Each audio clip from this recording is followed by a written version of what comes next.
Hello, welcome to Critical Witness. My name's Phil. I've got Dan and our guest who I'll introduce in a moment with us tonight. We're going to be talking about atheism and conversions to Christianity.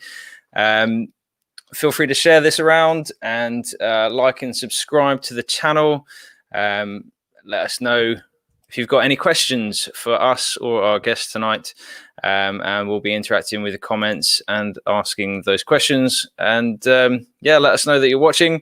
It'll be great to let us know that people are listening. So without too much further ado, I'll get Dan and our guest, Jana Harmon. I think I pronounced that correctly. I should have checked before we went live.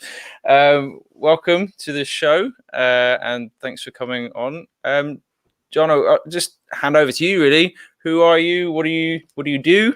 And we'll kind of go from there. So over to you. Well, my name is Jana Harmon. It's interesting. I was when I did my work over in England at the University of Birmingham, they called me Jana. So I answered to just about anything, really. But I am from Atlanta, Georgia. I'm married 25 years, have two grown daughters. Well, they're in college. They consider themselves grown, and two golden retrievers. And I work with the C.S. Lewis Institute here in Atlanta. I've been with them since 2008. After I graduated with a master's degree in Christian apologetics from Biola, I began with the C.S. Lewis Institute, which is really bent towards spiritual formation and apologetics, and have been working as a teaching fellow for them since that time. And then in 2013, I entered into a PhD program at the University of Birmingham in the UK in religion and theology to investigate atheist conversions to Christianity. And I graduated from there officially last year, well, actually now 2 years, 2019. So I'm just doing some teaching and writing since that time and speaking. Cool. And was there something specific that led you into interviewing people and looking at sort of atheism and deconversion for the stuff you're doing at the moment? Or is that a side project with your teaching, or what took you that route? Well, with my teaching, I'm also an adjunct professor at Biola, teaching cultural apologetics. So I'm very interested in ideas of culture, how culture perceives Christianity, how those really inside and outside Christianity perceive it. The idea or the interest in atheism really came up because after graduating in Christian apologetics quite a long time ago, I became very interested in the discussion, particularly between naturalism and Christianity, because usually when you look at worldview and discussion of ideas and history and evidence and logic, usually the juxtaposition is between naturalism, atheism, and a theistic point of view. But over the years, I began to see that although there was a lot of discussion, debate, writing, and there seemed to be a good sense of rational evidence, or I guess you could say there was a lot of confidence in both sides from both perspectives. Despite the ongoing debates and discussions and writings, I saw very little movement or even conciliation between one side and another. It just seemed like two points of view that just continued to pass in the night. At the same time, I was reading a good bit of Francis Schaeffer and Blaise Pascal, and gained a bit more appreciation, I guess you could say, and Lewis, of course, for not only the rational way that we perceive our beliefs and how we come to our beliefs, but there are other players involved, like our passions and our will. And I thought, I wonder if I could take a look at what's going on with belief formation, and change, more than just on a rational level, because there seemed to be a lot more going on than that. So when I entered into my program, I knew I wanted to take a more holistic look at belief formation, and change. But it really, in any doctoral program, you focus down on a particular question. And for me, because the question in the back of my mind was always, well, what would it take for someone to change that perspective so dramatically? What would it take an atheist to become a Christian? What did it take? And so I wanted to take a look at it very holistically as well as very practically. I didn't want to stay just in the realm of ideas. So I I jumped into the deep end, really wanting to take a look at many different influences of belief and belief formation and change, ranging from sociocultural influences, how someone grew up, what was their cultural setting, as it were. Was there religion in their cultural setting? Was it completely absent? Was there any exposure to God, religion, things like that at all? I wanted to look at their family of origin. Did their family have any ideas, experiences, thoughts, practices with regard to religion at all, Christianity and specifically? I wanted to look at experiences in their lives, negative, positively. Our experiences definitely form and inform our beliefs. Why, if we believe something to be good or bad based upon our experiences in life, our experiences with people, our experiences in our own family, with religious people, what things seem to attract and repulse people from their experiences with God and faith and religion. Of course, there are those other things that come to play, our education, our moral sensibilities, the things we like, the people we like. We usually like the ideas of the people we like, the people we hang with, our social influences. So there, as well as spiritually speaking, I wanted to know if there were any spiritual experiences or sensibilities in their lives. Did that have any influence in their beliefs for and against or away from God?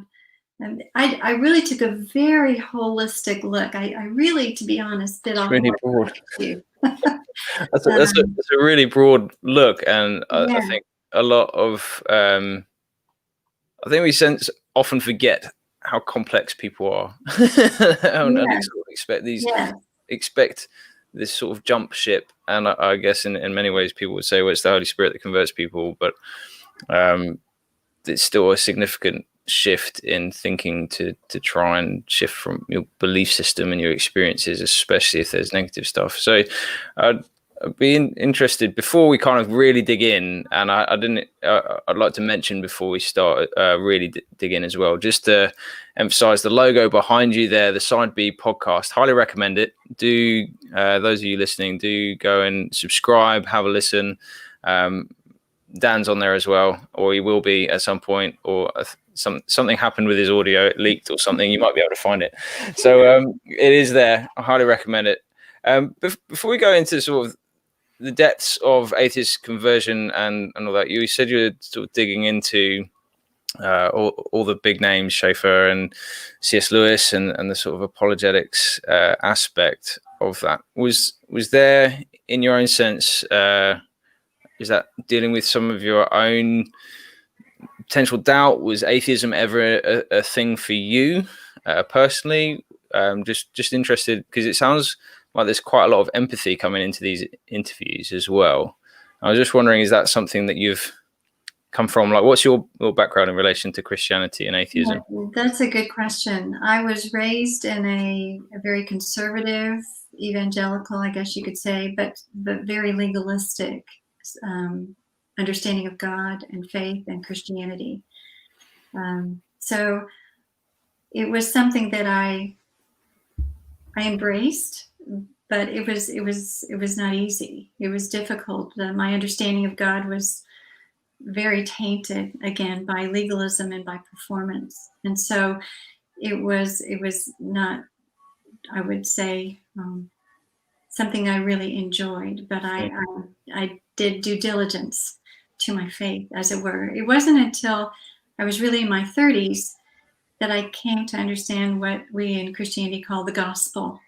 That it really wasn't about me and what I could do, but it was about Jesus and what he had done for me. And so at that point, I really found the beauty of the gospel. I found the person of Christ that was so attractive to me that I didn't know before. And at that point, it was actually in a church that understood grace. And it was also a seeker-oriented church. So there were a lot of people coming, and my husband and I were leading small groups of people who were coming from all walks of life, from atheism or from Buddhism or just curious. They had really not thought much about God and issues of faith. And it became very painfully clear to me very early on that I had not done due diligence in terms of really understanding my own worldview. I knew that I believed the Bible, but I didn't have good reason to believe the Bible other than authority in my own faith. And so when I started this journey into apologetics, it really took me into a place where I better understood what I believed, but I understood it from a very, again, kind of a more grand, holistic, more cumulative case, as it were, from all of physical reality as well as our own human condition. And so it got me thinking about, again, from a more holistic perspective, those who embrace the reality of God and Christ and what they have to gain, I guess you could say, in terms of not only making sense of their world intellectually, but also making sense of who they are as a person and having a deep sense of value, meaning, dignity, morality, purpose, that there's something pretty amazing about being grounded in this sense of unconditional love and direction in your life. And so I think what you might be hearing from me, this sense of empathy, is really a passion for, to be completely clear, is a passion for others to know Christ. Because I think the Christian worldview, in my estimation, the estimation of many, is something that makes sense of who we are in our deepest sense of self and our need to be loved and valued and those kinds of things that can only be found within the Christian worldview. Of course, as well as other intellectual reasons, but there is a compassion and a passion for all who don't know that, whether they are atheists or not. Sounds good. Dan, go on. Yeah, no, I think it would be interesting. I guess it's probably be a bit difficult to give a summary of your whole thesis, but would I guess in a few minutes, like what was what were the, before we get into sort of the nitty gritty? I mean, what were the sort of overall findings? Were there common themes throughout the individual stories that you heard and recorded and sort of explored in detail, or was there not a common thread throughout them? I would be quite interested to know. Well, as you know, everyone is very different, and we're all individuals, and we all find our way, into our beliefs in very different and very unique ways. But what I will say at the outset is the basis of my thesis was really, again, taking a holistic view of religion and religious conversion as juxtaposed to the academic, the naturalistic dominance within academia. So basically, in a nutshell, I wanted to see if people converted from atheism to Christianity just because of its functional use. That is what religion does for someone. It provides, a place to belong. It provides a psychological crutch. It gives some kind of positive experience. But within a naturalistic point of view, that's all there is to religion, other than perhaps saying it's also delusional and an illusion. There's nothing true about it. There's no ontological essence to God or to anything that a religious person believes. It just serves a functional purpose.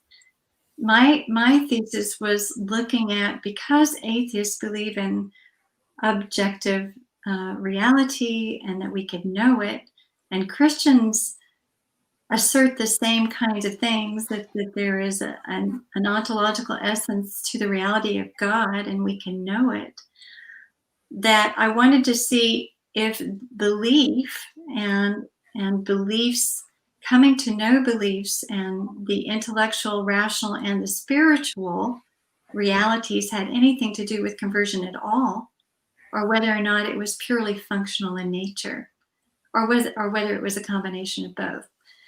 So that being said, I would presume if the literature is correct, in that religious conversion is merely a social or psychological phenomenon, that's what the evidence would show. And so through not only survey but interview of over 50 former atheists, I got their perspectives on how they perceived and came to the belief in atheism, what opened the door or opened them to the possibility of something more. I call that the catalyst. And then what brought them on to conversion, and then their life since. And basically, from a thesis perspective, I found that belief in atheism and coming to belief in Christianity was a very complex thing. It was a mixed bag. The first thing I would want to say is that it actually is not merely a functional thing. Belief in God is, people, at least in this particular demographic, the atheist did not come to believe in God for merely functional reasons.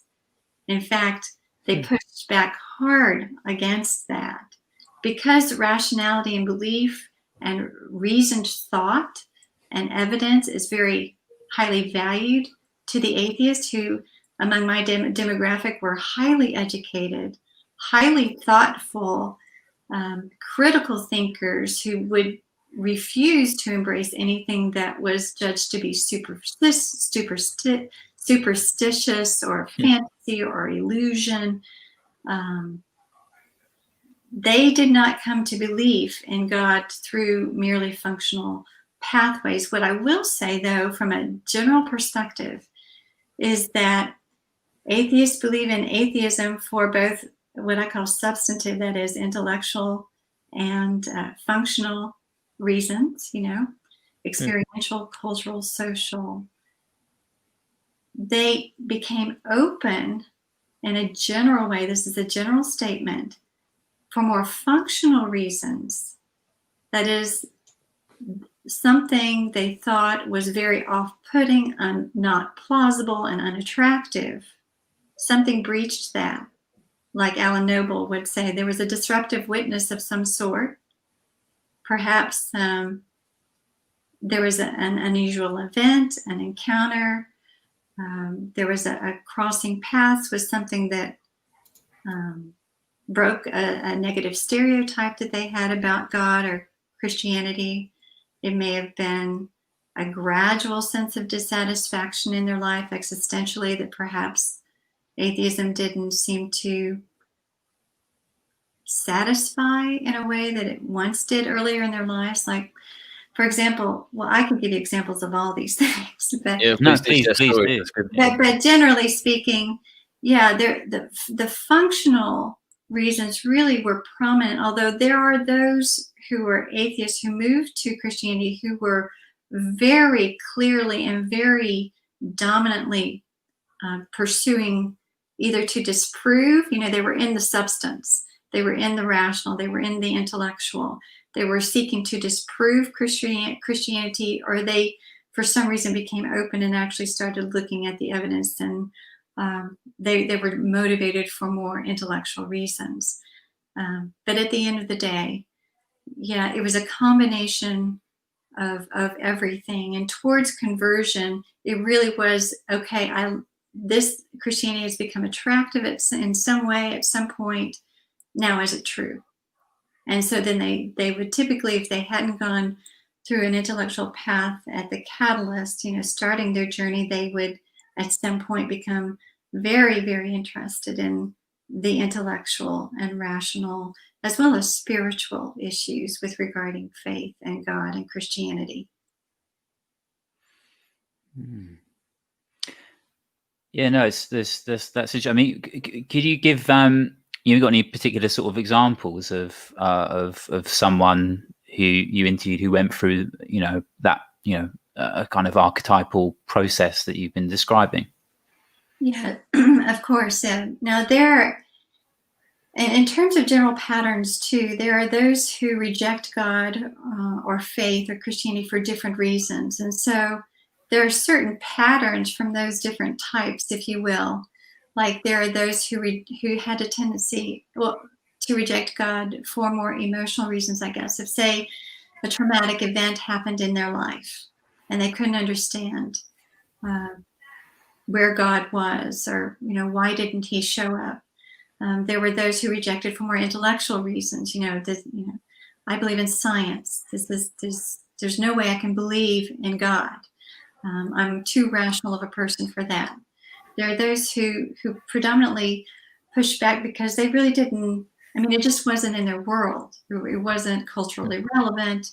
It just wasn't part of the fabric of their life. It wasn't in their friends, their family. They wasn't talked about. It was just kind of a non-issue. And then there were those who, it's interesting in terms of pushback.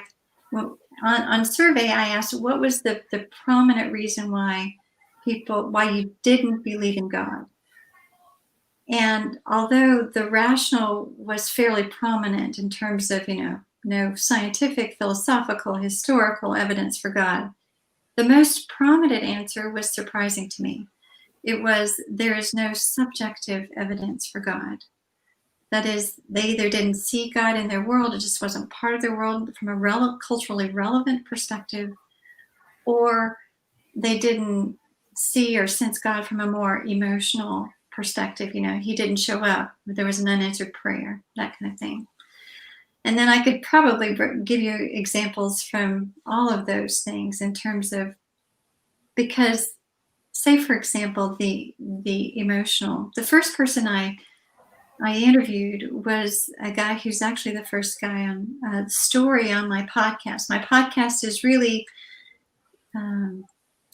it is the story. Each podcast, a former atheist tells his story of why he or she embraced atheism and what made them more open and brought them onto faith in Christianity. And this first guy was his name is Mike Arnold, and you can find him on the first podcast. But he was the first person I met with, and with his survey, it was obvious that something had happened to him when he was young, because he said he'd become an atheist at age 7. And when you listen to his story, it was extremely traumatic. When he was age 7, he had been going to Sunday school and believed that Jesus loved him. But at age 7, he was in a home that caught on fire due to an electrical problem. And he lost 2 of his brothers. It was an extremely traumatic event for him. And after that happened, he just couldn't have anything to do with God. I mean, in his little mind, God and belief in God was not even an option. Even though it was kind of birthed from an emotional event or a traumatic and tragic event, his disbelief got almost wrapped up like an armor in intellectual reasons not to believe. So he had a very anti-theist perspective. He called himself an evangelical atheist. He was so antagonistic to Christians and God and Christianity that he wouldn't even go into church for a wedding or a funeral at great social cost. He just really didn't care. Okay. So when someone has that much pain, and then he was a very bright individual, so finding arguments against God was not hard for him to do. And he persisted in that kind of antagonism and anger, really, until he was 26, and his wife became a Christian. And that just fueled his anger even more. And so he, at one point, went over to the home of the people who had led her to believe in Christianity, and he came in kind of ready to fight, verbally at least. And he was so angry and thought that they would be antagonistic towards him as well. And what he found were it was the very opposite of what he expected. They invited him in to sit down at a cup of tea, and they essentially just welcomed him in to their home and valued him and talked with him. And I think because of his pain and anger that he had carried with him for so many years, he wasn't a very approachable person. And to sit and have two people who welcome you and value you. In his interview, he said, they made me feel like I was human. And that was very unexpected, disarming. Again, he had a negative stereotype built up as to who he believed that they were. And they were nothing like he expected. And it was so inviting to him to feel so valued that he kept coming night after night just to have a cup of tea. And they never brought up conversations about God or anything until he was ready. And then he started, wanting to shoot down the idea of the rationality of God and belief in God. And this went on for weeks and weeks and months until he ran out of argument, essentially. And at some point he prayed and was prayed over and received peace like he had never known. Wow. And that was, again, he thought it would leave, and it just didn't. And it became so much. Again, he believed it's not like he just believed because two people accepted him as a human. He actually went through a very strong intellectual exercise to come to a place where he actually could believe. And what's amazing about his story is that then he actually became a minister to people in a little English community, where he goes and he ministers to people who are hurt and broken, who suffer pain, and who also have questions. And so it was interesting, someone who has a lot of pain and hurt in their life. And this was not only true for Mike, it was true for others as well.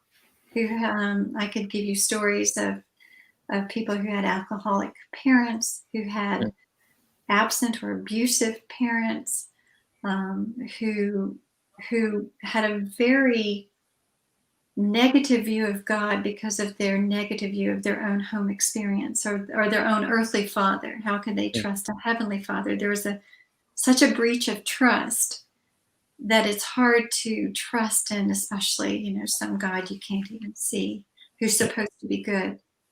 So, but consistently in those stories, you find somehow a healing of sorts, or that love actually plays a very, very strong part in those stories.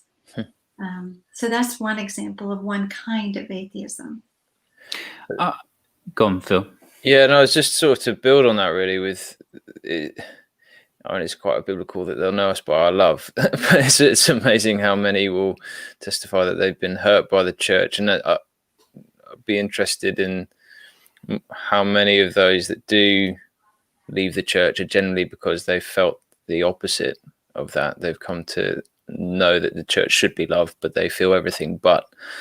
And just kind of on that note, really, just, I guess the question is a general trend from a friend of the channel, 136 Apologetics. Do follow him if you haven't yet. So he says, did Jana find that the majority of the Christians she interviewed come to Christianity via a relationship with a believer, or was it more due to personal investigation? So that story of Mike's was very much believer, and I've listened to a couple, and they seem to be similar. At least one of the ones that most recently came out was very similar. That he was sort of forced to sit next to someone on a bus, and he just happened to have to have that conversation. And it was someone that was both loving, but also able to answer questions, but also honest enough to say when he didn't know the answers.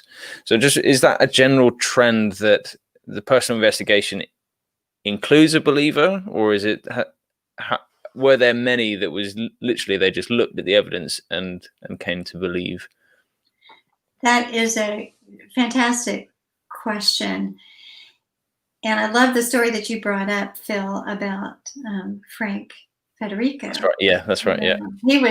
I mean, religion and God was not even on the radar for him until he met someone who was both a Christian and taught science. And he could not understand how a Christian could believe in or endorse, scientific method and, the things that science brings forth. And so that, again, it breached a particular presumption about Christians and Christianity. But to your question, that is a very good question. Because nearly 2/3 said as atheists, there would be nothing to change their perspective. Nothing. They were very highly convinced there would be nothing to change their pathway in the atheism. When I looked at that in terms of, okay, what did change their path? Was it an independent study? Was it something that they pursued independently? I will say approximately 20% pursued this journeying towards God independently without any kind of outside intervention. That is, like one story I'm thinking of, I can't really tell you his name, but he and his buddy, he was a very introspective, very, very skeptical atheist. He was one who, he said he lived in his head quite a bit. And so, but there were things even about, he was one who was actually willing to investigate or was skeptical of his own skepticism.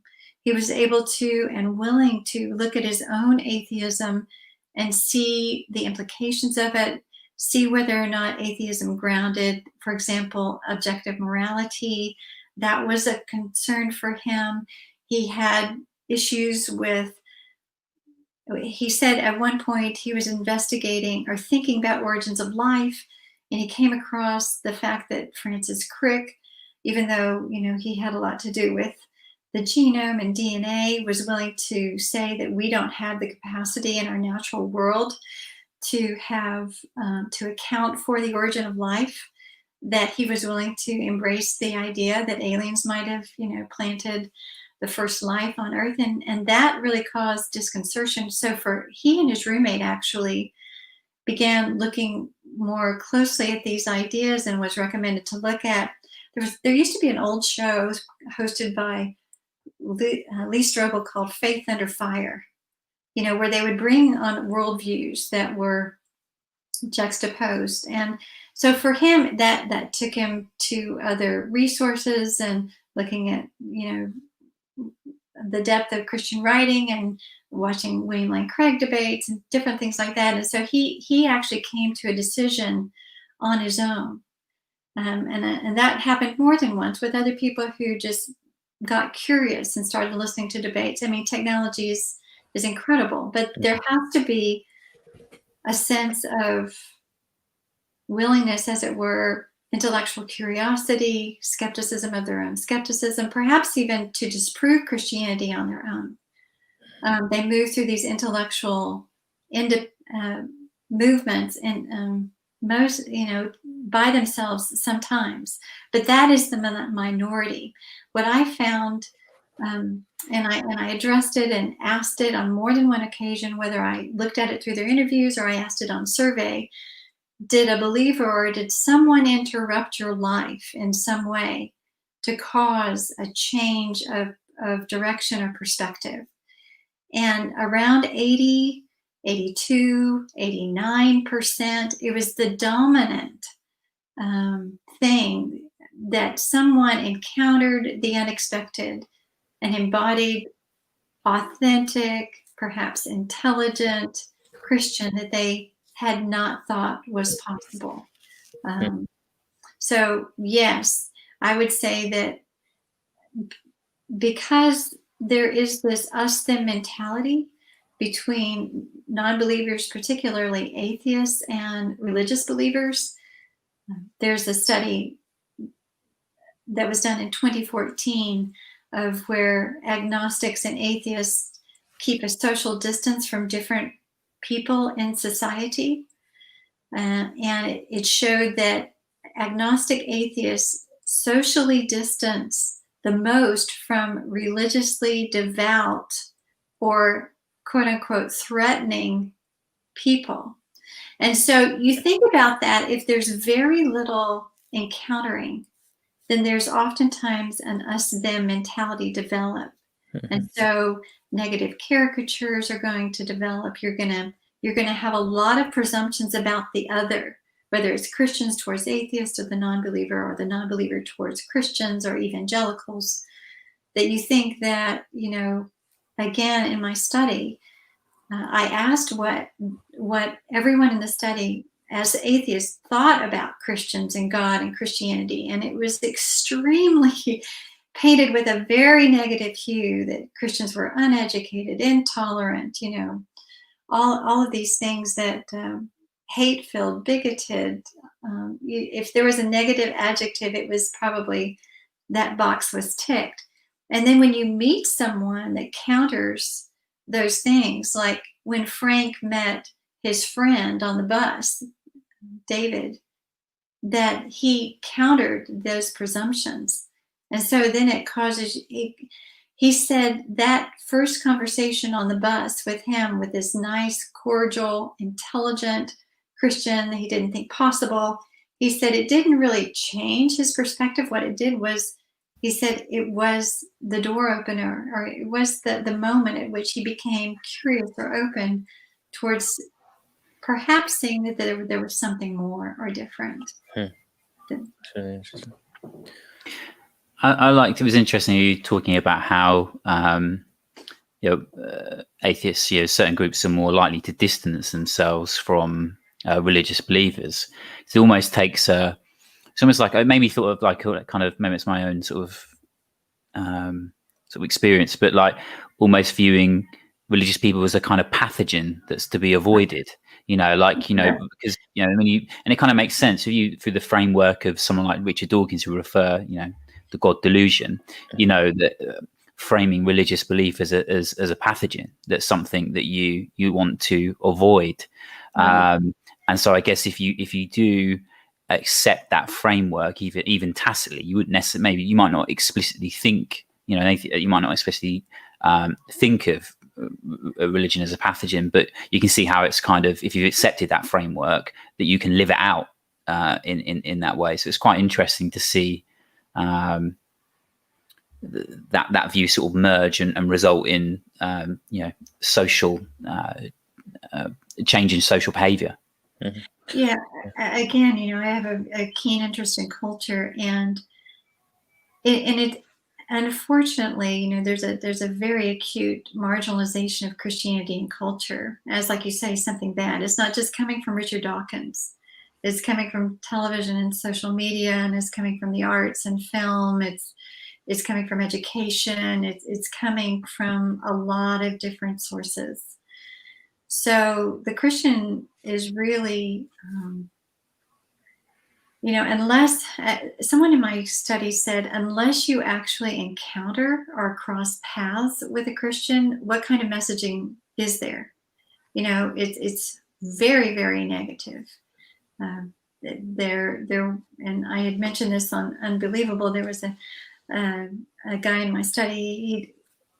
Christianity wasn't in his world at all. And the only impression he got about Christians were, he thought, the kind of perverted priest on some kind of show, or the Ned Flanders on The Simpsons, goody two shoes who everybody loves to hate. These cultural messages that, I heard this over and over. I thought Christians were just, pink haired, or they're just after your money, or they're weird, they're strange, they're odd, they're, social rejects, so many different perceptions. And a lot of it is, again, from a distance. It's it's in the water, unfortunately, now. So unless there is some direct engagement or paths crossing, it's really hard to reduce those or counter those negative stereotypes in order to build plausibility of what Christianity is. But that, in a sense, is our job. It's our role, not to sit back, but actually to engage, to counter those negative images and paradigms and mantras, really. And unfortunately, it's not that all. Part of the study too was that people had encountered Christians. I think J. John says, I don't believe in Christianity because I've met a Christian or I haven't met a Christian, right? So sometimes impressions of Christianity, the negative ones, are for good reason. And because it seemed like that those atheists in my study, or former atheists who had encountered Christians, weren't able to speak very intelligently about their worldview, couldn't speak very intelligently about philosophy or science, couldn't answer the hard questions. Perhaps they were, 50% rejected Christianity because of what they observed in hypocrisy, whether it be from, the leaders or just generally people that they had encountered, where it seemed that they called themselves Christians, but it didn't seem to make any difference in their lives. So we certainly, I'm not saying we're not guilty. We're not guilty of putting out a bad impression for many, and the disbelief. People have, as you say, Phil, been genuinely hurt by Christians and people in the name of the church and people in the name of Christianity. And it's, I just want to apologize for that. You want to apologize, but there was also another young man who said, sometimes, and I think Phil and you and I were talking about this, the value of story. We're all embracing some kind of a story. And there is a Christian story. There's a vision of the God story that we are living and we're embodying and we're projecting. And the challenge is for Christians is to embrace and embody a vision of reality and of living and of life that is good, that's attractive, that someone wants to say, hey, that looks good to me. Sometimes that does happen, but it's important that we embody and live in front of and with other people. I can give you another story about that. Yeah, no, go for it. Yeah, definitely. Just before you do, I think I'd just be wanting to sort of emphasize that a bit more. I actually wrote the question down: are Christians being marginalized, or are they marginalizing themselves? And there is, I mean, for various reasons over the last couple of years, we've definitely seen a particular flavor of Christianity pop up that's got sort of merged with politics and with certain political parties in the States. And while being in the UK, while the politics don't necessarily come into play in the UK as much, that flavor of Christianity does, and how we make policy and activism and all that aspect of life, which isn't wrong for a Christian to be involved in, but it becomes the thing that the Christian becomes known by. And so, yeah, just be sort of emphasizing that while we shouldn't have to apologize for our fellow Christians, there's an aspect that we want to potentially distance ourselves. That I want to. No, I'm not like them. I'm not Right. those guys. Or so there's an aspect of that. But I think you kind of touched on it right at the start about this idea of your legalistic idea of Christianity, and then working out there's this grace-filled Christianity of knowing who Jesus is, loving Jesus for Jesus' sake, not because of a duty, but because of what he's done for you. And I sort of want to point back to that and there was a question in the chat just to clarify, and I'd be interested in your thoughts on this, of what do you mean by legalism, and how much of those who had left Christianity for a period of time or left it into atheism, how much do you think that aspect of Christianity that was very much about I've started using the phrase moralistic Christianity. It's all about the rules, all about the morals, that sin is just a moral code that you've broken. How much of that do you think comes into play? And then when they come back to Christianity, how much is that they've actually met Jesus potentially for the first time? I guess so a couple of questions in there. What's legalism, and how much does that come into play for people leaving the faith, I guess? Yeah, I would say I'm not an expert on legalism from an academic perspective. I guess more experiential. From my experience, and just so you know, from those who were in my study, there were very, very few Christians in my study who embraced some kind of real faith before they left it. If they did embrace a faith, I mean, there were 18% or so, or 25% or so, who had some kind of ritualistic, I guess you could call that legalistic, where they would go to the church, go through, be catechized, or go through communion, or, go to the mass or the service and really not know why they were there, really get nothing out of it, see how nothing changed in their lives or their family. It was like a box you checked. It had nothing to do with real faith. And that's a form of legalism that really didn't kind of scratch the surface below, particular outward appearance of religion. The legalism that I was familiar with was probably it was more of a very, what they call, a works-oriented kind of belief, where you had to jump through so many hoops in order to be accepted by God, and if you crossed every T and dotted every I, and you didn't do every little thing, then perhaps maybe at the end of the day, God will accept you. It almost sounds like a karmic, or not karmic, but Islamic almost. The sensibility that if you earn your way in God's acceptance, maybe He will accept you. So it's the onus of salvation and being acceptable towards God and being considered righteous is all on your own effort. So that's how I would explain legalism. I think Tim Keller sort of I've heard him sort of distinguish between the two. So the true gospel is you are loved, so you obey, whereas the legalistic gospel is you obey so that you are loved.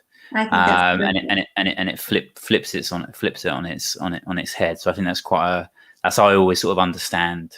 That's why we love Keller. That's why we love Keller. Legalism and the legalistic gospel and the gospel. Yeah, I believe that's a perfect way to phrase it. I can't take credit for it, as I said. One thing that'd be interesting, just it came to my mind a minute ago when you were talking, is the how many women did you interview? Because interesting sort of demographic. Like I haven't looked at your thesis, but I'd be interested to know, like, did you encounter far more men who had this sort of experience of being atheists who later became Christians, or I'd just be interested in sort of demographics, basically. Yeah, well, from a very basic demographic perspective at large, even globally, the number of atheists, men versus women, is approximately 2/3 men versus 1/3 women, although the number of women are growing. I think because of the number that are growing in the younger generations. But in terms of my study, I did have a vastly more men than I did have women. It was an 80-20 split. So I had 40 men and 10 women. So was there any difference then? So like, because I'd be interested to know, because we talked about some of the common threads and stories between them. Were there different themes between the women and the men, or were there far more things in common? I would say that the women, it's interesting, you think about a woman who's an atheist. Why would a woman be an atheist if they're well, I need to be very careful here. So Glad you're saying this. the women, I will say that the women who are atheists in my study were I'm trying to think of the number of them that had PhDs, quite a number of them. Very thoughtful, very intelligent, and yeah, I wouldn't say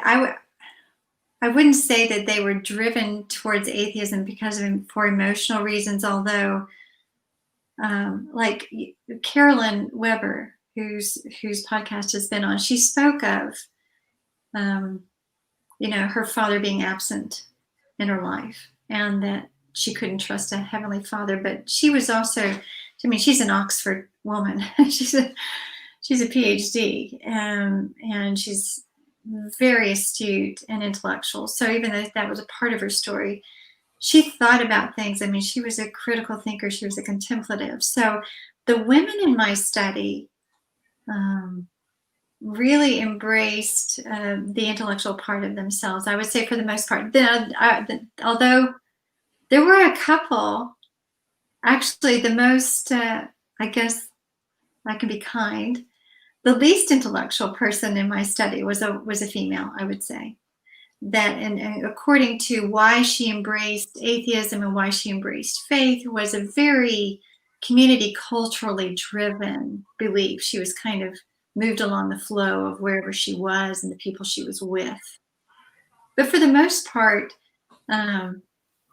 this whole, the name of my PhD is Educated Atheists, because this is a very bright group of former atheists, and I think that it's interesting because my examiner was an atheist, and he really wanted me to narrow the generalization of my study because of the intellectually driven nature of it. But I think from an apologetic perspective, I think it speaks to the credibility of the Christian worldview. If these highly educated atheists, who were more educated than the normal demographic of atheists, 40% had graduate degrees. So they were very thoughtful, not to be duped by religious superstition kind of people. So for them to turn and move towards Christianity, that thing that they thought that only uneducated people believed. In fact, not one person thought Christians were educated people. That was that was a startling find in my study. When people looked at Christians, they would say, "Oh, they're not educated." Interesting. Then these educated people became Christians. They were male or female. They were both a very educated group. I do wonder where that side of things comes from, because it's not like there's a short supply of intellectuals who are Christian who have been engaging with philosophy and, from its inception, really, since its foundation, and so even Paul was engaging with the poets and philosophers of his day. So it's not like there's an anti-intellectual. Well, there must be an anti-intellectual side to Christianity for that to kind of be what they see about Christians, I guess. And I know that's probably pushed by certain aspects of society, but it'd be. But that's the case for us, though. Even we would accept that. Yeah, like because the sort of intellectual side of Christianity, even within Christianity, is itself a minority sort of in-group. Even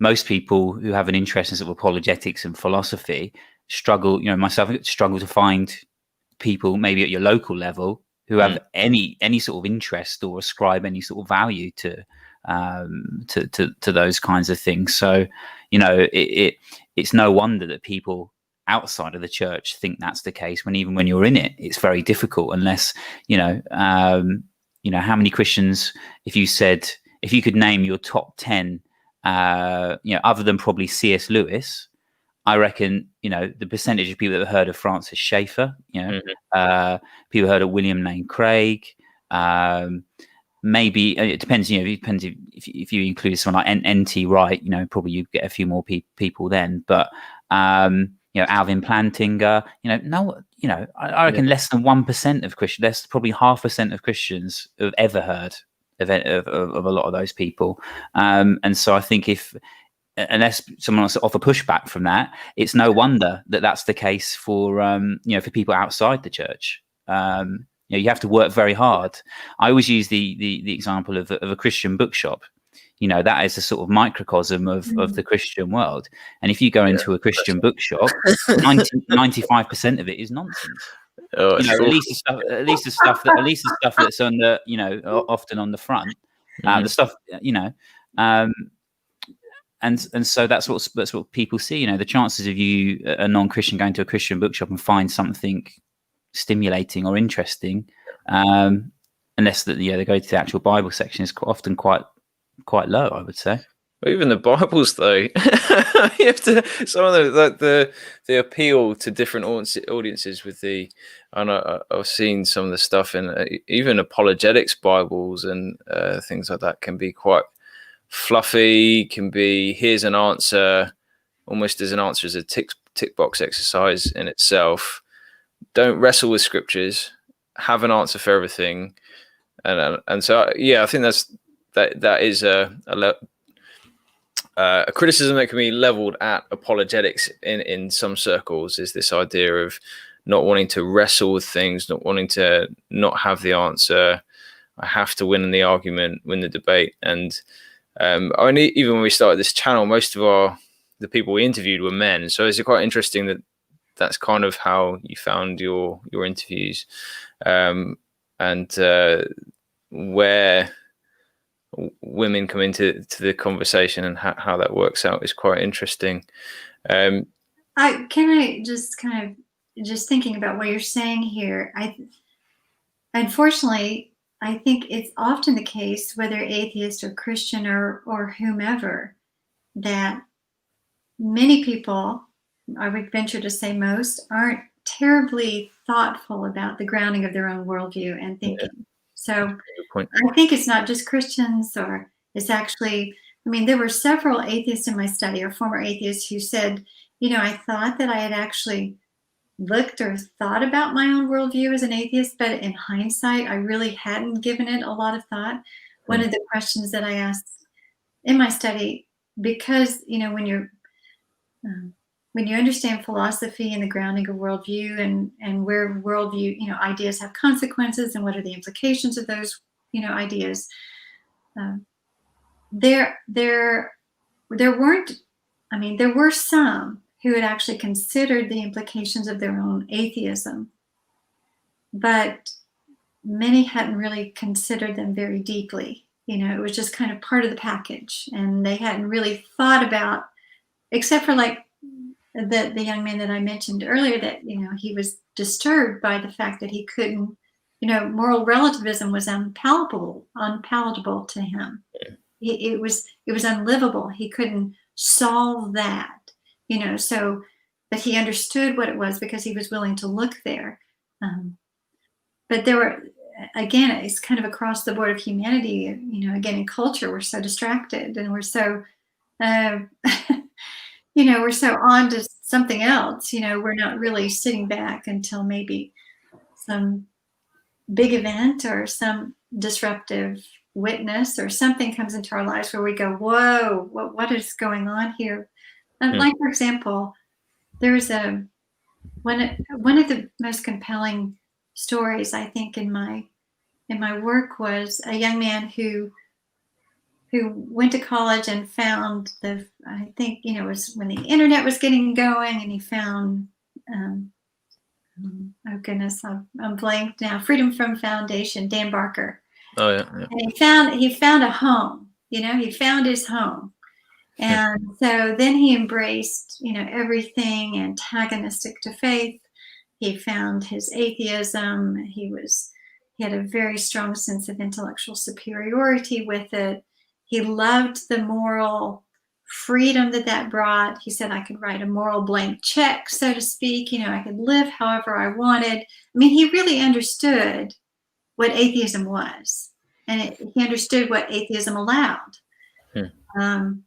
And it wasn't until he was in his 30s, and he was actually married to a Christian and from a Christian family, and he began to feel the existential angst of his own worldview. He understood it. He thought about it. He knew that there was no objective purpose or meaning. He said he felt like his life was just, building a sandcastle, and then the wave would come, wipe it away overnight. And then, what was it all for? So he began to actually reconsider his own worldview and what it wasn't able to bring for him. And he would see his family, his wife and his family, who had a very simple kind of existence, but they were joy-filled. They had purpose and meaning, and they had community, and they were kind and loving. And he said, and I think this is probably one of the most telling, it was one of the most transparent interviews I had. He said, I understood the depravity of who I was becoming because of the choices I was allowed to make as an atheist. He said, I came to a point where I actually saw who I was becoming, and he didn't like it, So there's this thoughtfulness for some, and there's not for others. There are many who are just what I would consider happy atheists, who really, they don't need God. And, like Guillaume Bignon is a perfect example of that. And there were several in my study, just no need for God. Why would I believe in God? He was very bright, but, and had everything going for him, but I don't think he was like this real contemplative atheist. I think, we're all different people. We all think deeply or more superficially about our lives, That's why I like your use of the catalyst. Like I think often speaking very generally for people in the UK, is that Christianity is not seen as a plausible worldview or alternative to the sort of inherited agnosticism, atheism that most people sort of accept.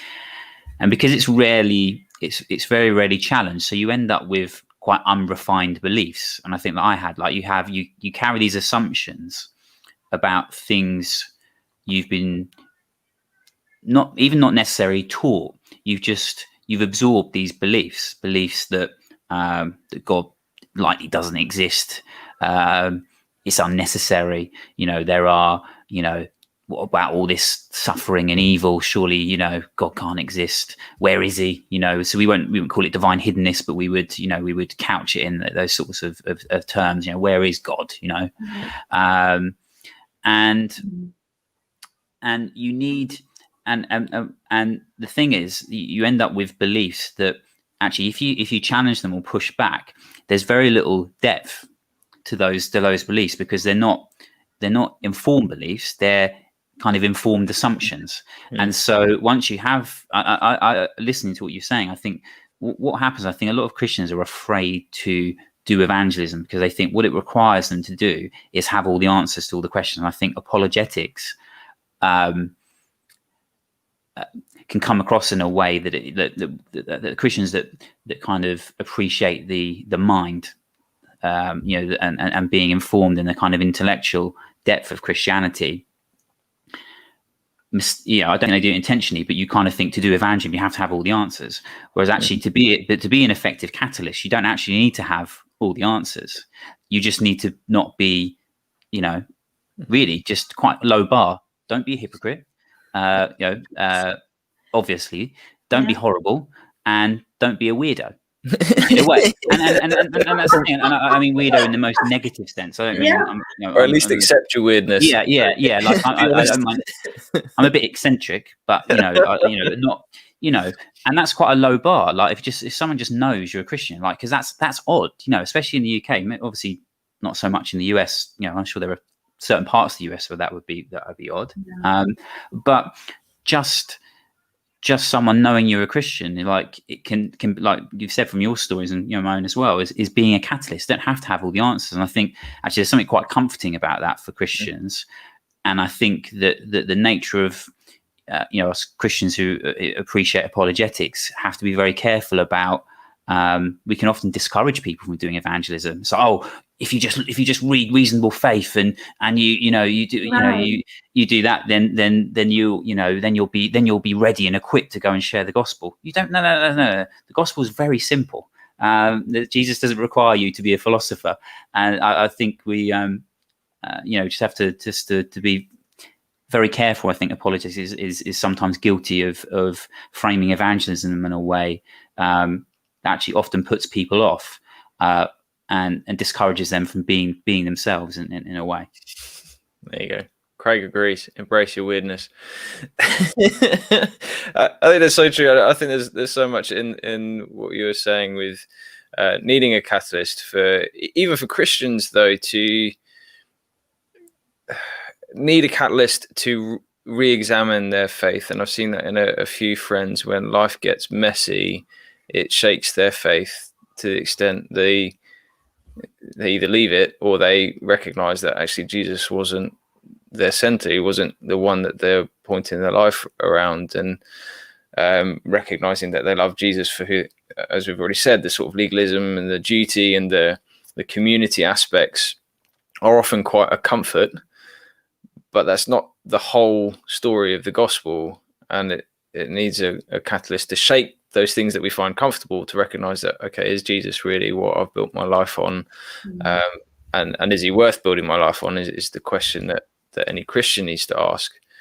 And I think once a Christian has gone through that catalyst themselves, they're more likely to evangelize more confidently, because it becomes good news to them, not just something they feel they have to share. Again, evangelism and apologetics become a duty and an idol in themselves, how many books I can read and how much I know, rather than why would I share this? Why do I love Jesus? Why has he changed my life? And the knowledge of that comfort from Christ, not the comfort of the stuff that we might get as part of a community. Sorry, go on, Dan. No, I was going to say, like, what I'm interested in, like, what do you think the value of these stories is? So you obviously you've studied these, you've identified certain themes and in these stories. But what do you think? What's the value in these stories, and especially like why would Christians be interested in hearing these stories, and what can we learn from them, I guess, in a way? Yeah, I think the value for Christians would be the same as the value it was for me. And that is, first of all, to know that even though people seem so far away from God, that there really is no one too far away from the reach of God towards life change. I think it's easy somehow and sometimes just to write people off, or think that to be discouraged that hearts can never change, but that's not true. Because I think going into my study, I was a little discouraged, because I was convinced that the Christian worldview had it made best sense of reality, and at every turn but there was still so much obstinance against it. And I thought, well, who will turn? Who will actually embrace God? But anyway, I was encouraged to see that not only can walls be broken down and hearts, become open, but that God uses people, uses Christians, as you were saying, even, and the bar doesn't have to be high, as you said.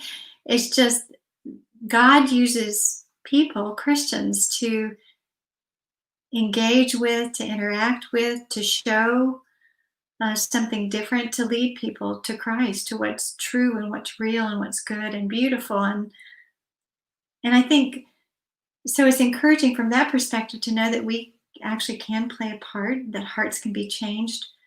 But I think one of the most amazing things about these stories, for me anyway, was to see, as strong as the disbelief was in the atheist, they have just as strong, if not stronger, belief in Christ. These are some of the most vibrant followers of Christ. It's in terms of a demographic, in terms of a subset of the Christian church. These group of people are just amazing in what they have. They're so convinced and so transformed.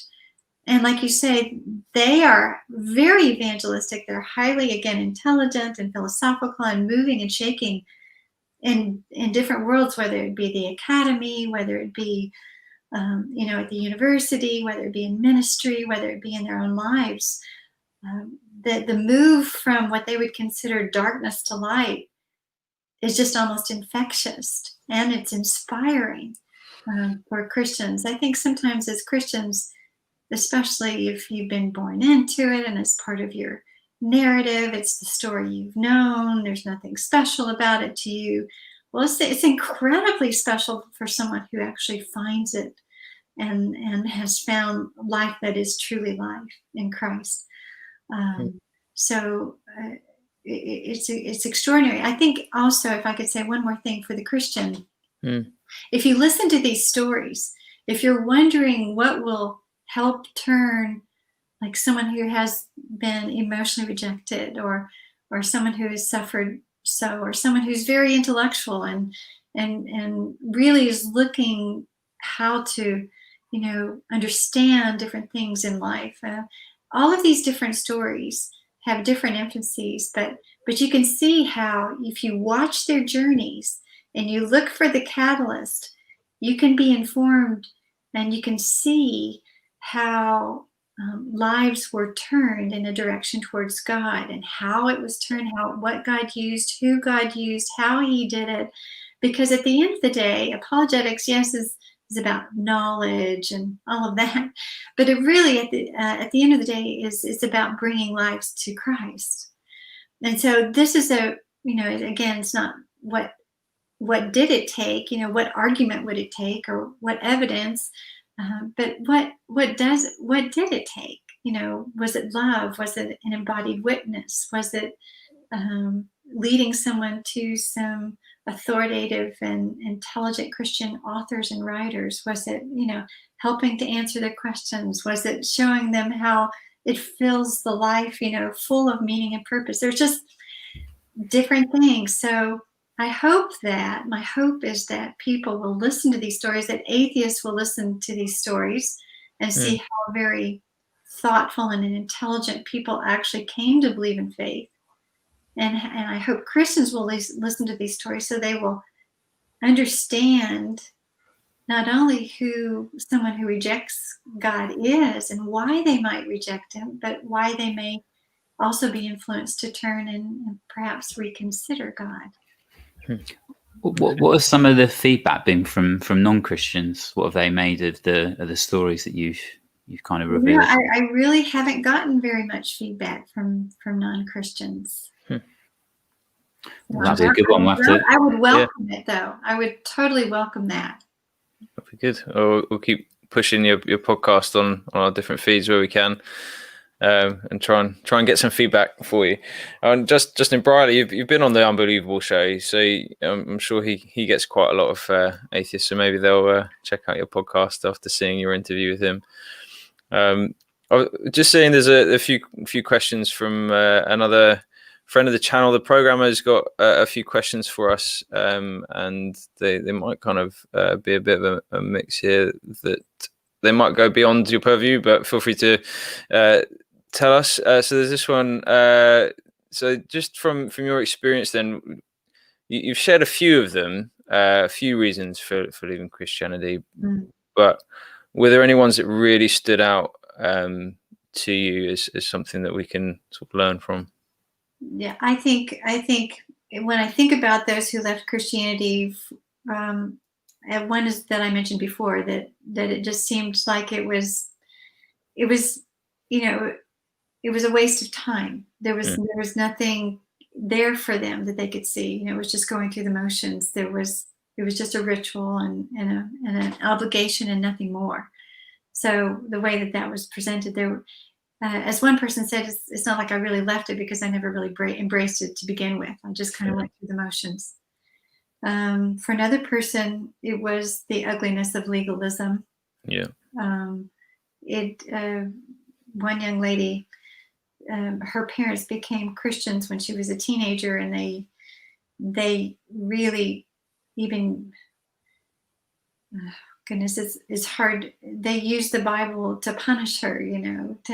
It was awful. I mean, she could not wait to leave. And her story was interesting because she found beauty and goodness in Eastern religions, but not substance. She ended up finding the goodness of Christianity through someone who really loved and invested in her, and then showed her the substance of Christianity to support it. And now she ministers to Muslims. Well, I know, but the other reason why someone left Christianity, again, I would consider, well, two more reasons. I had just a handful that I would consider had really embraced Christianity before they left it.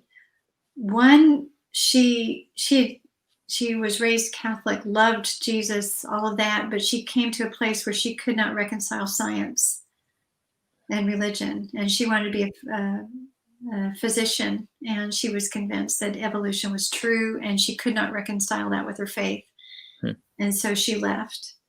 There was another person who left. He was in a very strong, probably the strongest, I guess, Protestant form of Christian faith, a more evangelical, probably the only one that really was in my study prior to leaving, and very invested in their church. The father was a deacon, taught Bible, studies and all of that. And then he ended up having an affair and abandoned his family. And so he felt rejected by his father. And of course, it invalidated his faith as well. So that was a very, very personal reason why he left. Yeah. That's something. I think just that also shows how complex it can be, and we shouldn't lump all ex-Christians under one banner, or people who've left the church. And oftentimes, well, I think we can potentially all be guilty of it. There's that one preach that talks about non-believers as one lump group over there, and all scientists or all this or that believe this, and we instantly exclude a whole section of society under one banner. And I think just the once you start to recognize the complexity of life and the amount of suffering people go through, it should soften your heart at least a little bit to hear people's story, before you jump in to accuse them of not really engaging in Christianity or whatever that might be. Yeah, I think that Paul Muehlhoff said it this way, that beliefs are wrapped up in a story of how they got there and why they believe what they believe. And so, and a guy in my study said, we often treat people as a set of arguments to be refuted, instead of a human being who's trying to understand their own world and worldview just like we are. So I think it's really, really important that the first thing we do, as Francis Schaeffer says, if I have an hour to spend with someone, he said, I will spend the first 55 minutes listening to someone, and then I'll spend the last 5 minutes talking with them. And give, about the gospel, or they're answering their questions or whatever. But there's this sensibility that we want to just jump in and tell them, what's true, or you should believe this, or whatever it is. And instead of really sitting back and understanding, it's kind of like, I guess you could say, oftentimes atheists will come out front with all these rational reasons not to believe. Mm-hmm. But you kind of have to pull back the curtain. And you have to sit down and really listen to their story. Why, tell me about your life. Tell me about your upbringing, your experience. What are your perceptions? Why do you believe this and that? And what experiences have you had? And really sit and listen. I think listening is a lost part of the apologetic world. Because like you said, I mean, we're not just dealing with arguments. We're talking to people. Mm-hmm. I think RCIM is very good about this, really looking at the question behind the looking at the questioner behind the question, really looking more deeply at the person and why they're struggling. There's one of the guys in my study also talked about, that you have to really look at the objection. What it'd be almost ridiculous to give them all these reasons, they should believe in God, when their objection is something, completely different than, it has nothing to do with what you're trying to tell them is true. It's like going to the doctor and you have a problem, a headache, and they start treating your foot. Well, what good is that? It's, I used to work at the hospital, and the first line, I used to spend an hour with somebody in my line of work at the hospital, just listening, taking in a case history, figuring it out, listening to them, putting the pieces together, trying to figure out a good approach to their treatment.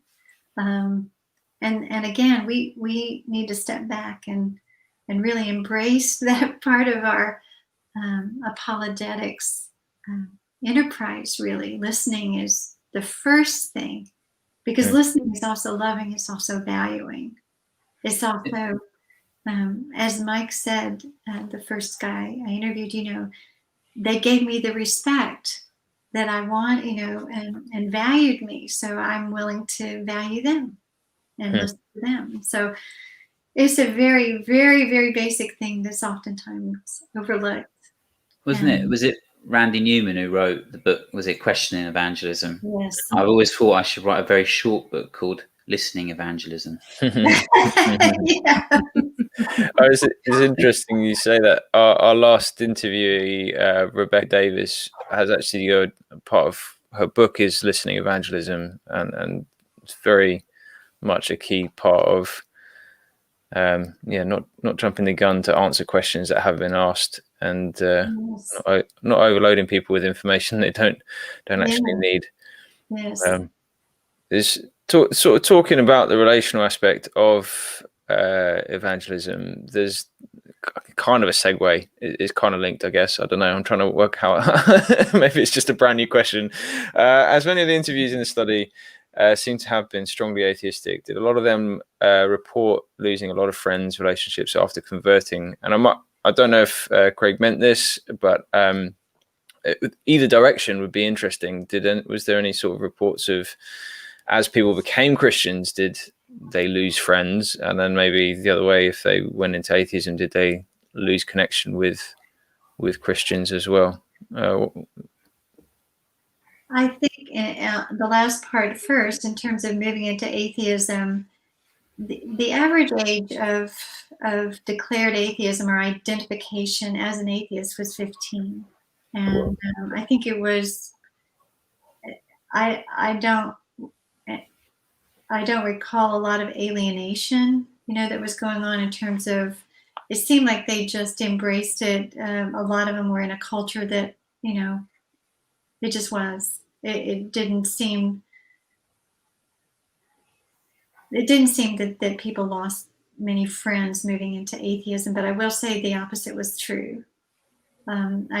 like the young man who I talked about earlier, who listened to debates and things, and was really moving more intellectually with and independently.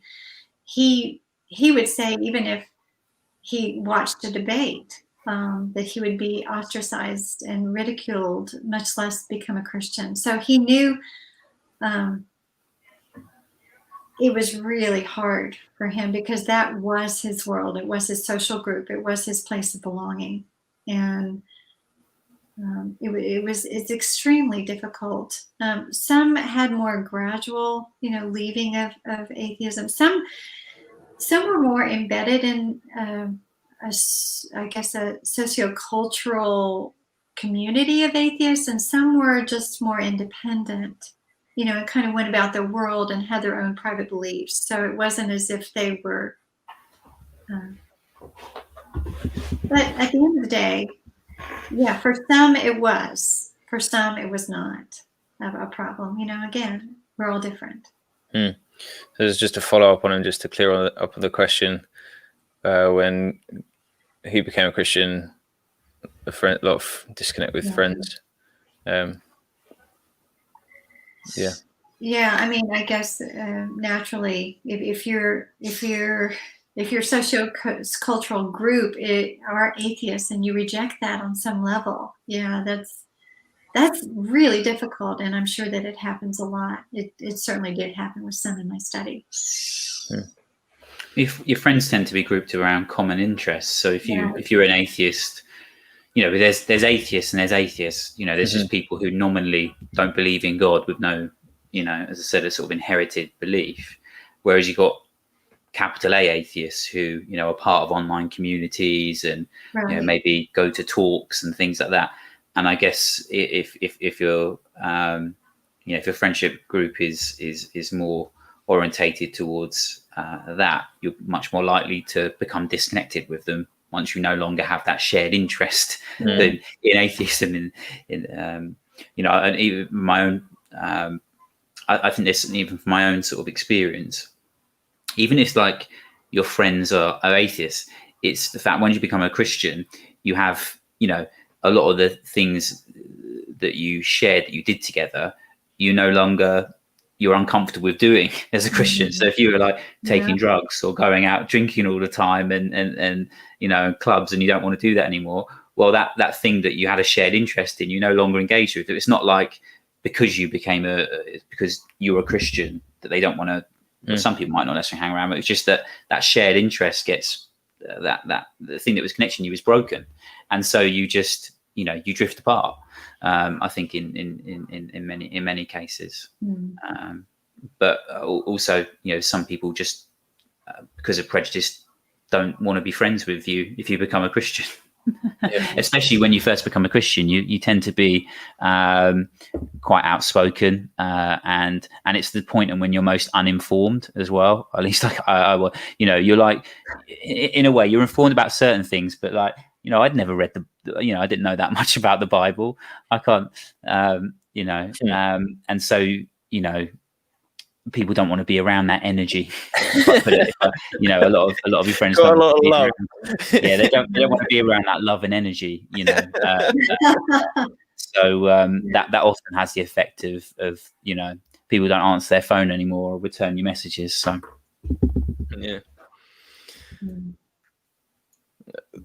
cool. There's quite a lot. There's another question here. I don't know how much your study went into it.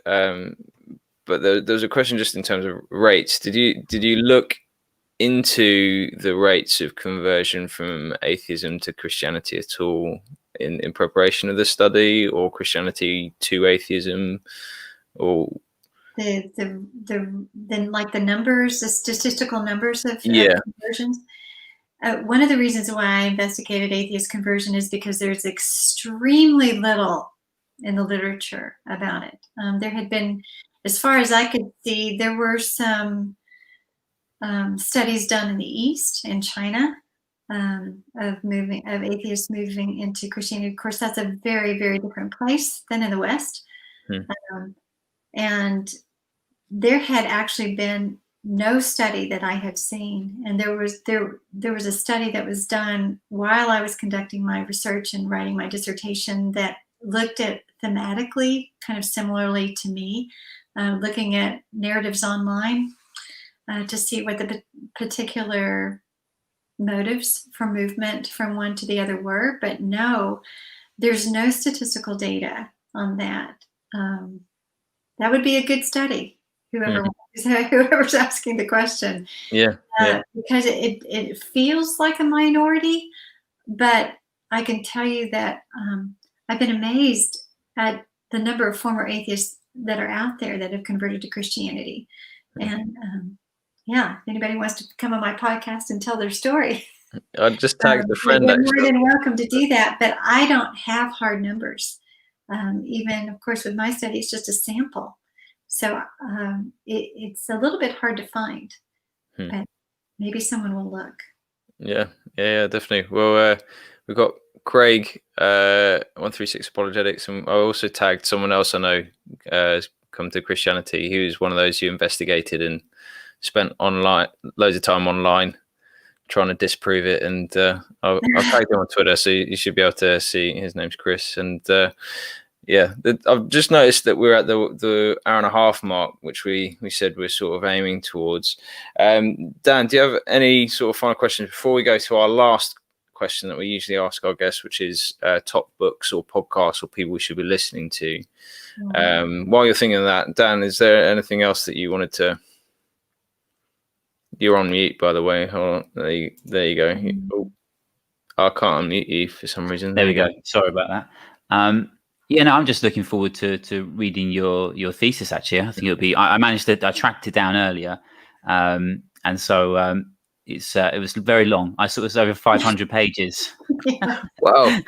So I'm looking forward to getting through that. I've saved it, and so I'm going to spend I'll find some time over the next couple of weeks to make my way through that, because I'll be really interested. Having been one of the people you interviewed through it, it'll be interesting to have a look through it, and I'm looking forward to it. But no, I don't have any questions. But really, really interesting listening to. I love hearing the stories, and it's so obvious how how passionate you are about the topic, and like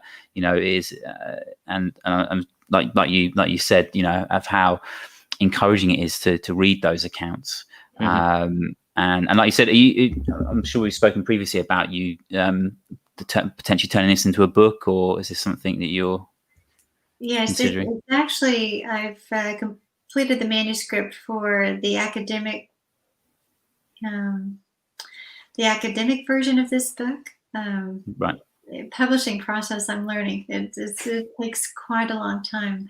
I've also written the stories because I thought that would be helpful to have just an accumulation of stories, different kinds of reasons why, grouped in different reasons why people reject God. I'm having a hard time finding a publisher for that. That's really interesting. I know. I thought that would be the easiest. Oh, you should drop me a message. I've got some friends in publishing and stuff. I would be happy to chat that through. Yeah, that'll be a really interesting one too. Yeah. We can find someone. I could definitely help find someone for you. Okay, I'll definitely follow up with you on that. Yeah, I'd read it. We'll push it once it's published. No, that sounds great. Where might someone? So is that what Dan was just saying about how he's going to read 500 pages? Is that available at all? Do you have to be an academic or link to people to? I'm wondering if my dissertation is online and available. I'm not really sure, to be honest. It is. I found it on the. Okay. I can find a link I can put up. Okay, great. Oh, cool. So we'll try and put that into the description as well. So anyone who's interested in that, there's been so much. It's been great to chat to you. So what would, in the lead up to this, or anyone that's particularly you found helpful in your own walk, who should we be listening to or reading? Or, and our last guest told us about some songs, some musicians that we can listen to. So anything that's kind of helps your faith, and as many as you like, top 3 or 4 or something like that. Well, in terms of podcasts, I always listen to Unbelievable, because I learned not just the content, but how to engage in a winsome way. How to listen and how to understand and how to respond, even disagree in a way that's not offensive, I guess. For most of the conversations aren't too heated. Some get a little bit, but I think that's a constant for me is the Unbelievable podcast. I'm constantly trying to keep aware of culture and how Christians are perceived in culture. There are quite a number of podcasts that I listen for that, but Breakpoint through the Colson Fellows, I listen to Breakpoint. I love Culture Matters or Cultural Matters, Mark Sayers, to help me understand how Christians are perceived in culture. And is that this present moment? No. Oh goodness, I should have been prepared for this. This cultural moment, is it moment? Yes. That was, it's really good. Yeah, I really enjoyed that one. Yeah, I'm so visual. I know it by sight, but I did not call it. Yeah, I'm trying to think. Of course, I always like to get a sense of, again, looking at apologetics from a more holistic perspective. I think Paul Gould's book on cultural apologetics helps you understand how we as Christians can look beyond. Of course, I think as Holly Ordway say, belief is rational, but it's more than rational. We want to make Christianity plausible and attractive. That it's not just rational, and so I think we have an impetus to do that. Paul Gould's cultural apologetics taps into that. I haven't come across that yet. I'll have to look that one up. Yeah, and I'm actually reading a new book right now that I'm being inspired by. It's by Carl Trueman, and it's something to do with the modern self. I can't even tell you the exact name. I've seen that name go around the internet recently as well. I'll have to look that one up as well. I think because we as Christians are moving in a place where, not that rationality and reason doesn't matter, but sometimes the inner self and the feelings become prominent in terms of how someone sees something as true and that it matters to them. And so I'm trying to understand more of who that person is, how they're thinking, how they're perceiving reality. Greg Gansel has a book called Our Deepest Desires. Again, it's kind of pre-evangelistic, and it looks at how we can connect with others on more than just rationality, things of meaning and purpose, value, beauty, freedom,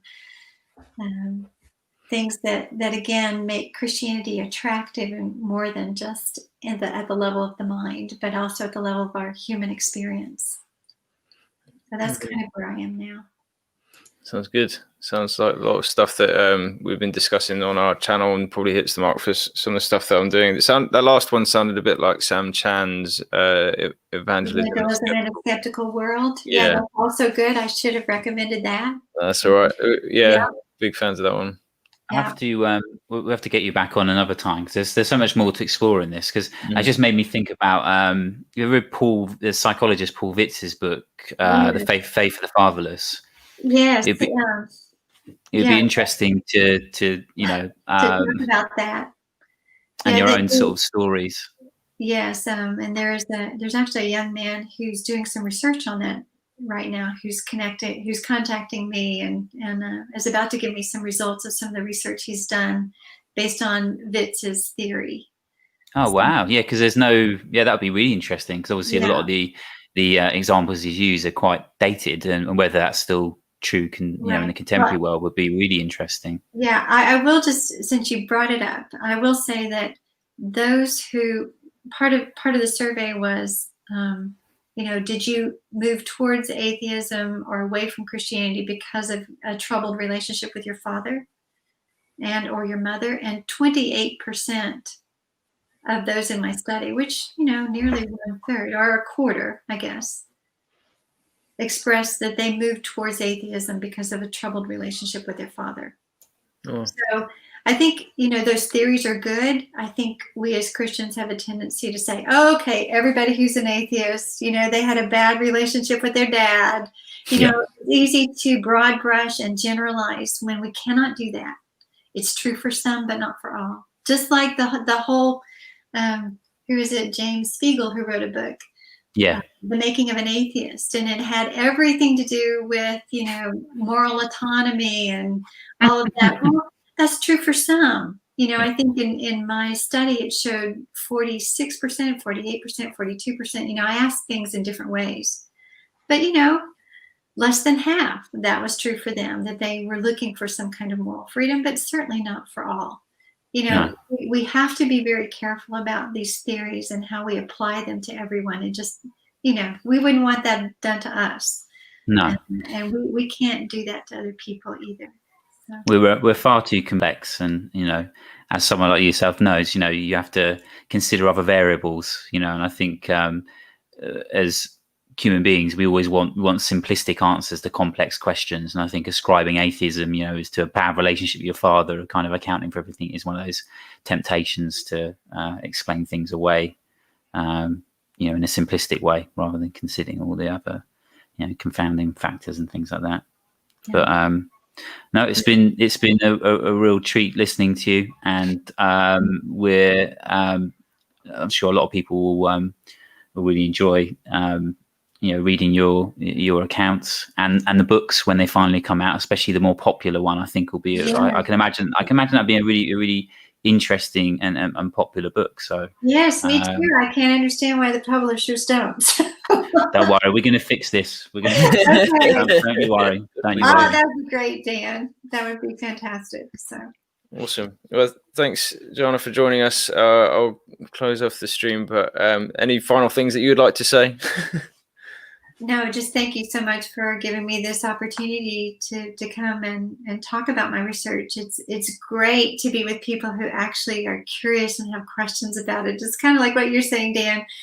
There are those few who actually like to listen and talk about ideas and research and things like this. So you're my people. So thank you so much for letting me come on and talk. And I hope that in some ways it's been helpful for someone who's listening. And if anybody has anything they want to tell me, they're interested, they have a thought, they have a criticism, something they want me to consider or whatever, please connect with me. If you have a story you want to tell, I'm open. So awesome. Yeah, it's our pleasure. There's been at least a couple in the stream that I'm sure will be in touch for with their stories. So once again, just thank you. I'll close off the stream in a moment just to say we've got another scheduled stream next Thursday with Anne Wilton, who works with True Freedom Trust. And we're going to be talking about Christianity and sexuality with her, which will be a new topic for us. I don't think we've talked about that yet in too much. So that'll be interesting. How do we as Christians talk about that? How do we support people with same-sex attraction? How do we bring a biblical view on that? I'm sure that'll be all part of the conversation. So feel free to join in. It'll be about 8:00 next Thursday, if all goes well. And do like, subscribe, share, go visit the Side B podcast and subscribe to that. And thanks all for those who've commented. If just to go through a few of these people on the list, go and find their YouTube channels: 136 Apologetics, Chris Roussel, Dragona Daenerys. That's a good name there, actually. A Game of Thrones fan. And thanks all for watching. Programmer Finding Truth. And I think London Theist is in there somewhere. Thank you all, and God bless. Have a good night. See you later.